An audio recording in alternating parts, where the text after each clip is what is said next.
the future of SEND education, which I know we both said we've got lots of thoughts on, but we'll try not to make the video too long. So yeah, did you want to start off by kind of looking at where we are with the system right now?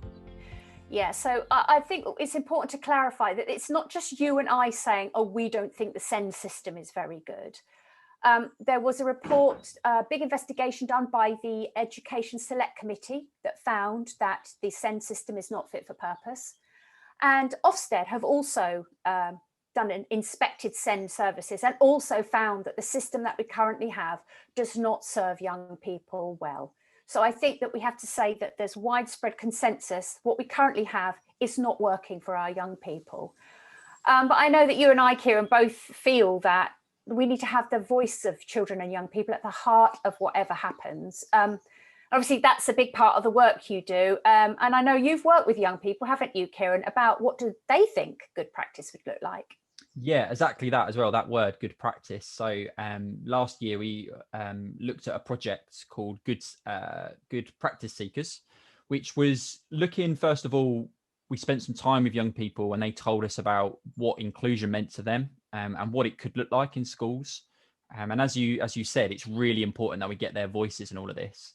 So we put together a bit of a framework, basically. And within this framework, there was lots of different, areas, things that could promote inclusion within schools.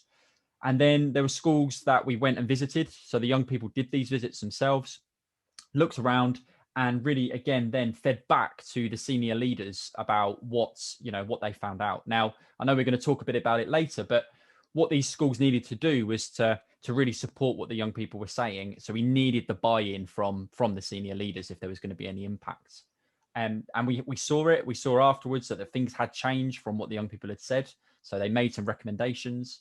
And I think that is really what it's about. None of us can 100% know what's going to make a difference unless we talk to young people. And this was a great project. So it's in the process now of looking at where we can take it. Probably not as quickly as what we wanted, but it's something we are certainly going to continue to push. And I know that I can hear the young people's voices in one of my ear. They won't let that drop. So we're going to keep pushing that. I think that's super important. You really must keep going with that. And what is your hope that will happen with that, Kierran? What, like blue skies thinking, what should happen with your Good Practice Seekers Guide now? So with that framework, I'd like it to develop over time. I think anything that involves young people, you need constant kind of check-in with them and you can refine it because we know the needs for young people are constantly developing. So what I'd like to see in the future and what the young people would like to see is it to be across the county and to see good practice within different settings that the young people have provided the kind of recommendations for. So, there are always going to be things that we sometimes don't get right. But if we reflect on it and we speak to young people about it, and then we try and, make a difference, then that is positive. And I just think then what you create is different settings being able to learn from each other as well. So where, some children might have commented on a certain aspect not really working, if that then is changed and improved, share that good practice. And we can share that practice through young people. So when the young people come together at forums, again, rather than adults saying, well, this works, there's no one better than the young people to say this works for us. So yeah.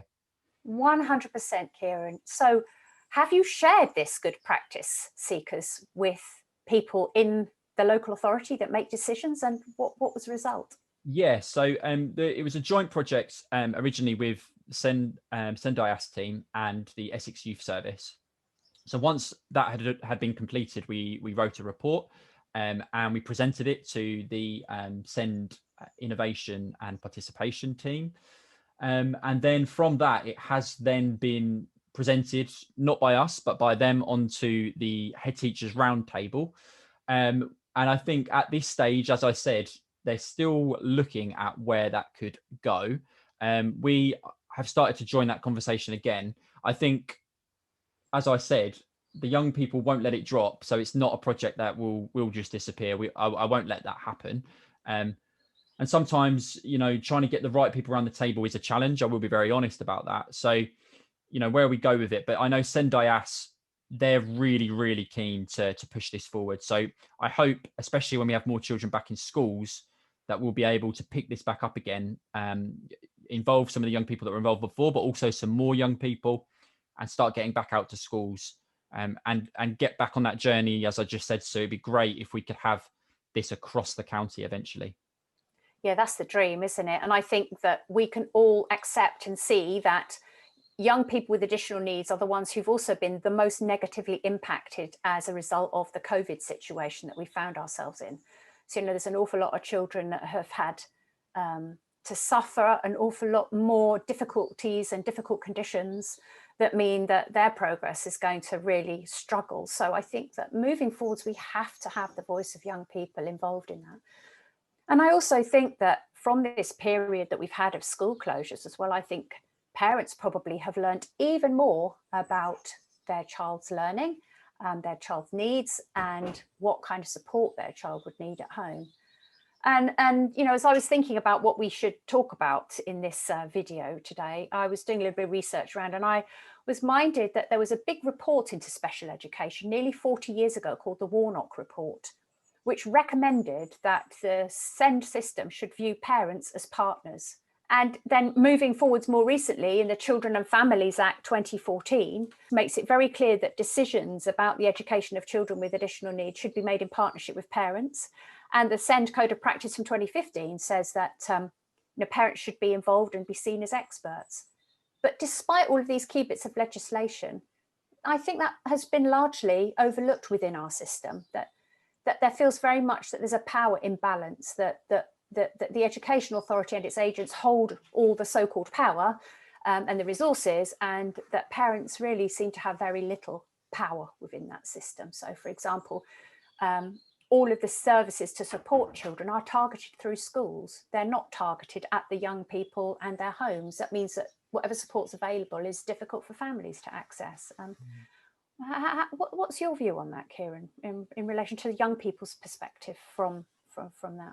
Yeah, and you say there about, so there might be initiatives and that are started, but actually how that feeds down back to young people and their families is that joined up kind of element that I guess from what young people tell us in their own words is kind of missing. And a big frustration of them is that you might get these reports and you might get these recommendations, but ultimately what they are for young people is their words on a page. They want to see the action, the follow-up from it. Otherwise it's just another document that says what should be happening without it happening. I think as well, another frustration from young people is that a lot of initiatives and ideas get kind of driven towards mainstream children, and then SEND children are kind of the afterthought. Oh, so we've got this initiative that might work. Let's try and roll it out. And then let's adapt it afterwards for young people with additional needs.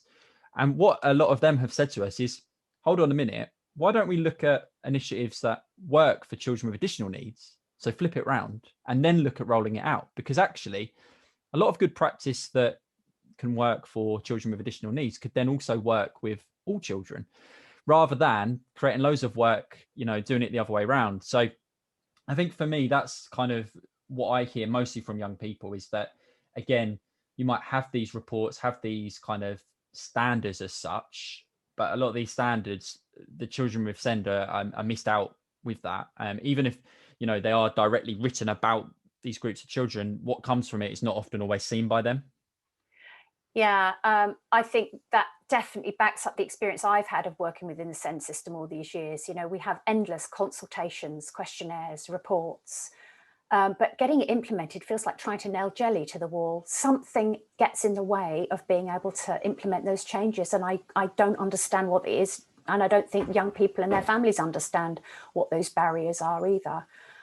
But I think for the purposes of this conversation, I think that maybe we could focus on, well, what is it that needs to change? I think we could address that at three levels: at the level of what happens in the classroom and the level of the SENCO, who is the coordinator of the special education needs provision within a school, what happens at school level, so the leadership within a school, and what happens at a local authority level. I think there's probably an awful lot in there that we need to explore, Kierran. So let's just think about at school level. What are your reflections on what you think needs to change within the schools? So again, going from what the young people tell us, a lot comes back to training. So especially young people who I've worked with on a personal level as well, who have come from mainstream into SEN education, a lot of them will talk about how one of the biggest changes is that there seems to be a much better understanding in special schools, and the question is, why is this understanding not across the board? You know, this kind of level of training. So I think that is something that definitely needs to change, is the training within the teacher training packages. And then that links into, you know, school SENCOs as well, having the recognition in the school that they play a really key and important part. So we did a podcast episode during the second series where we spoke to a SENCO, and she was very honest. She said that in her experience, she'd been really well supported by her leadership team, and she felt that, you know, she'd been able to work very well with the young people, but she'd visited lots of cluster meetings where SENCOs would say that this wasn't the case. They didn't feel they were supported by their head teachers. And I know, Sue, you did a little bit of research into it, didn't you? Yeah, I did. So as I was trying to gather information for this video, I looked at this very useful network website called the SEND Consortium. And they obviously have done a lot of work around special education needs and with SENCOs. And in a study, they found that 27% of SENCOs feel that their role is understood by their colleagues, which sounds to me a ridiculously small number. That says to me, over 70% of SENCOs feel that their colleagues don't really understand what they do. And there's a fundamental problem there, isn't there? When you've got the majority of the school probably don't really fully understand the work of the SENCO. And like you, I too have worked with many SENCOs, and I would say that, you know, you do meet the odd SENCO that says I'm really well supported, but I would say the majority of SENCOs don't feel that they have had adequate training for the role. I think there's massive inconsistencies across our county, and I think nationally, in the role of the SENCO in the school. So in some schools, the SENCO is part of the senior leadership team, and this like culture of inclusive practice is embedded within the leadership and management structure of the school, and the SENCO is part of that, driving that forwards. But you can have other schools where the SENCO is not part of the senior leadership team, and they maybe they even teach full time and have a morning a week to fulfill their SENCO duties.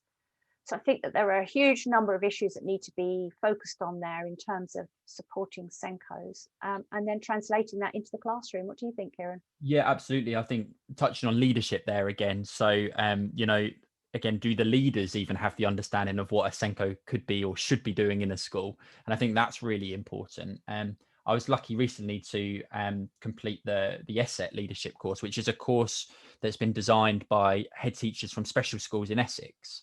And I thought it was brilliant, but actually my thinking was that, you know, content like this needs to be much more kind of regular in other areas. So again, going back to teacher training, I know from speaking with NQTs recently that the amount of training they get towards children with special needs is like 2 days out of a whole year's training. I mean, and they might have half a day in a special school.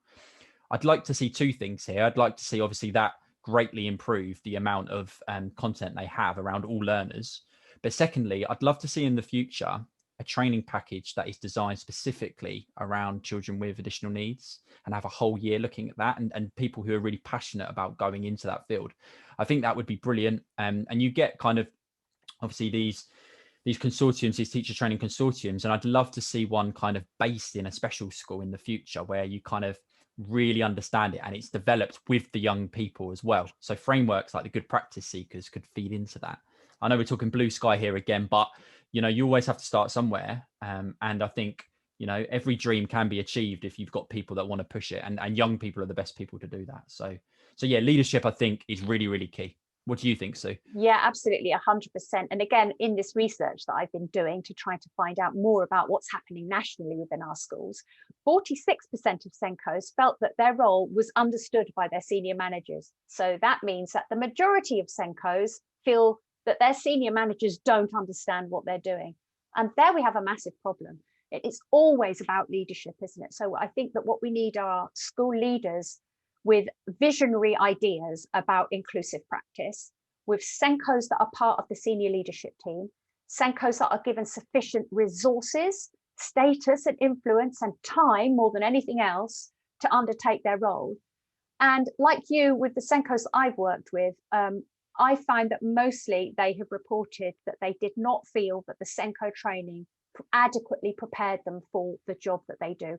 So they complete their training and they don't feel adequately prepared to write good annual reviews, to write really good specific SMART targets, nor do they know anything more about specific conditions that children might have. And I did find on the SEN consortium there that they have some fantastic condition-specific videos to help teachers to understand. Mm-hmm. So there's a lot there, isn't there, in terms of leadership and SENCOs and training. I think they're kind of the three big takeaways, aren't they, about what really needs to change. But I think you're right to say, well, let's have some blue skies thinking here, and what could the future look like for SEND? We want that to be high quality for all children, don't we?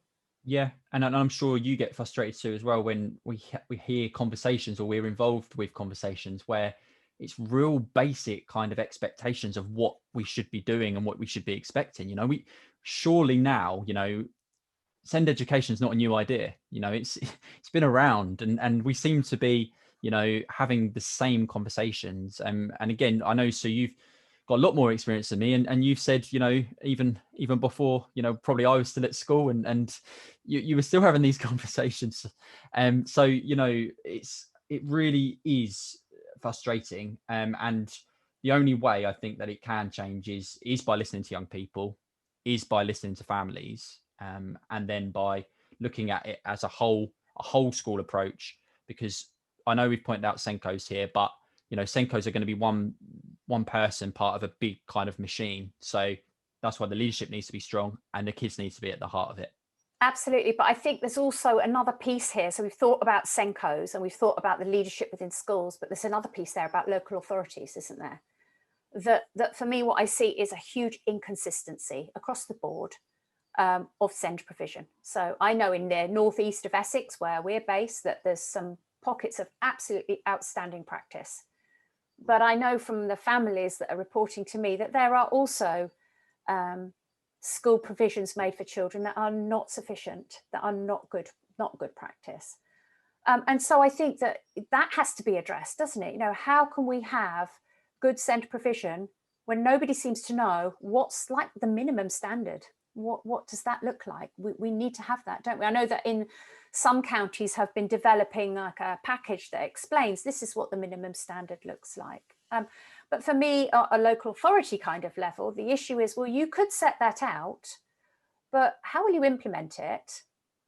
How can you make sure that people stick to it? And what's the accountability if they don't buy into it and don't provide good practice? Where is that accountability? I think that's another big question, isn't it, Kierran, that we don't know the answer to. Yeah, and young people, as I kind of said earlier, will ask things like that. You know, they hear about, and because we've got the network now where, you know, these kind of ideas are discussed at meetings, and they'll quite rightly ask, you know, what actually happens from that. So we might have this initiative and this idea, or these minimum standards, as you point out. But I really struggle with the term minimum standards as well, though, because I always feel that we should be aiming for a lot higher than minimum standards. And, you know, young people will say that as well. So, you know, looking at how we do that in the future, like you said, I don't think we've got the answer to this point. I think, first of all, though, communication is really important, and having the channels of communication into the local authority is key.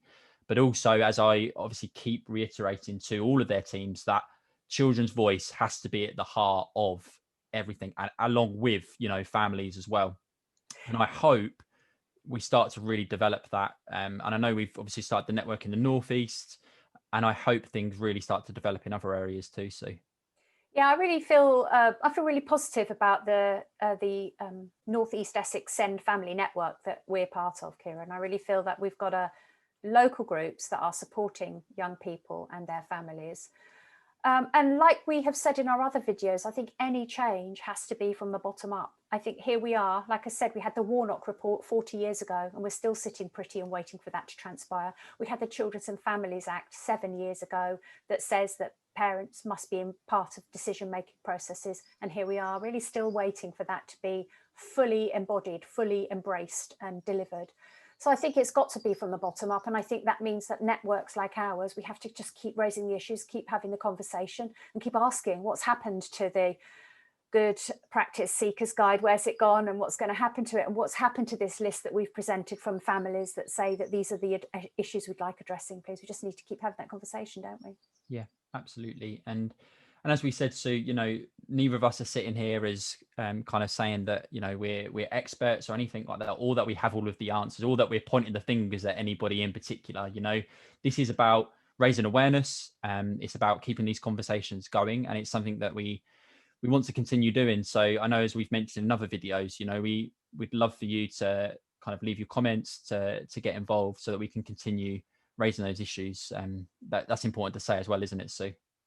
Definitely. And as we speak here, and I just checked, our last video has reached 5,000 people already. Wow. So I think that says something about, people are engaging with the message that we're trying to bring. So that feels good.